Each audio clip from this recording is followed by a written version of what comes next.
Nghĩ là hai lô tô ấy. Mà với tôi nhỏ con á, nhỏ lá con tôi thì tiêu.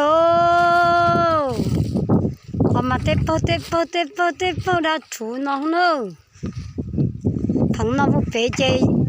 Cho đã chú nó vô phế chơi cho con đu lưu rồi.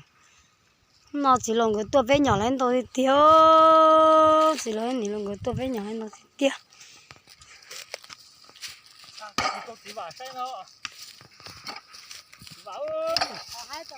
Có hai tao ấy ơi, tớ có cho con không kê ơi ơi. Nhỏ đũa sa chẳng ơi. Con là nó cũng tuần là nói ơi. Không ai sao có chó ơi. Có lên đầu tiền nữa. Hai rồi ơi. Con có cũng tuần nó mà. Rồi gì ta tao. Chạy rổ nó tê khớp con tông mà nó rổ cũ nè.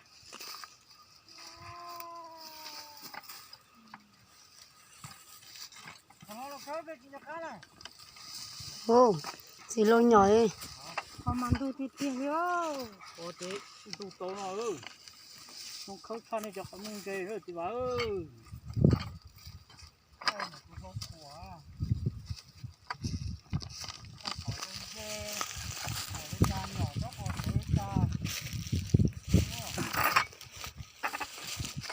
Thế cho nó giờ phọt, thế cho bọc phọt, thế cho một chân chết tới tà thế đây ơi. Thế cho một chân nông mà, mà, một đũa tà thế lai theo ơi, tôi muốn nói ơi.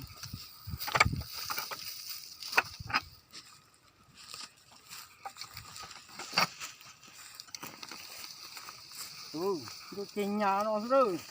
Bà xe chúng nó tua còn nó ơi. Cái này khơi cho nó ơi. Chưa có cái gì cả. Dùm nó đâu. Nhưng chúng đấu tua. Tôi mong có con đông đâu, con đông nó.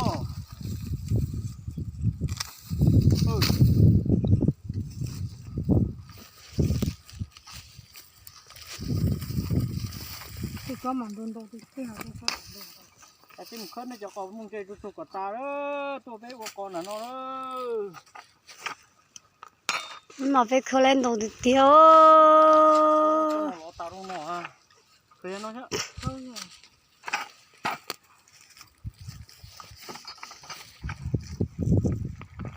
Tao tên nó tép bơ đã chú của tao nó chế cho.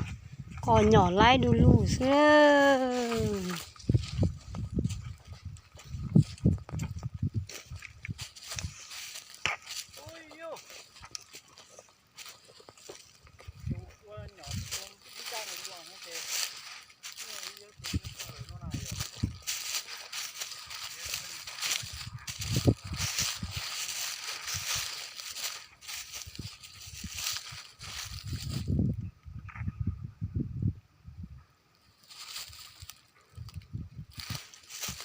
Nhỏ lên tao thì tiêu đi nữa.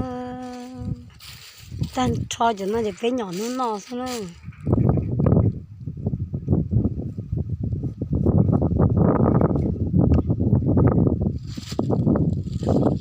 Cho tên nó chỉ nhỏ nó có tan cho tên nó nữa.